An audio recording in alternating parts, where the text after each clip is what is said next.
Hi friends అందరికీ. ఇప్పుడు night అన్నం తిన్న తర్వాత ఇదైతే అన్నం మిగిలింది. ఇప్పుడు పులియబెడుతున్నాను అన్నాన్ని, ఎందుకంటే ఎండాకాలం కదా, పులియబెట్టిన అన్నం తింటే ఆరోగ్యానికి చాలా మంచిది. చూడండి నేను ఎలా పులియబెడతానో. పాలు మరిగించి కొంచెం గోరెచ్చిన తర్వాత పాలల్లో రైస్ వేసుకోవాలి. పాలల్లో రైస్ వేసిన తర్వాత కొన్ని వాటర్ వేయాలి. చూడండి రైస్ మునిగేంత వరకు అయితే వాటర్ వేసుకొని, ఇప్పుడు మనం పాలను ఎలా తోడు పెడతామో అందులో తోడు వేసుకోవాలి. ఇలా తోడు వేసుకొని కలుపుకోవాలి. ఇలా కలుపుకున్న తర్వాత ఒకటి చిన్న ఆనియన్ ఇట్లా 4 ముక్కలు చేసి వేయాలి. పచ్చిమిర్చి ఒకటి వేసుకోవచ్చు, 2 వేసుకోవచ్చు. నేనైతే ఒకటే వేస్తున్నా. ఇలా వేసుకొని కొంచెం లోపలికి అనాలి.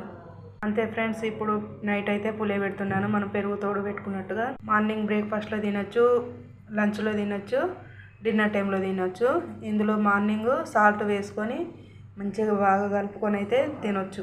వాటర్ పడితే కొంచెం వాటర్ కలుపుకొని వాటర్ తాగుకుంటూ ఈ అన్నం అయితే తింటే సూపర్ టేస్ట్ ఉంటుంది. సమ్మర్లో మన ఒంటికి చలువ చేస్తుంది. ఇలాంటివి వారానికి ఒక 2-3 సార్లు అయినా తినండి ఫ్రెండ్స్. మార్నింగ్ వీడియోలో ఎలా పులిసిందో చూపిస్తాను ఫ్రెండ్స్. బాయ్ మరి.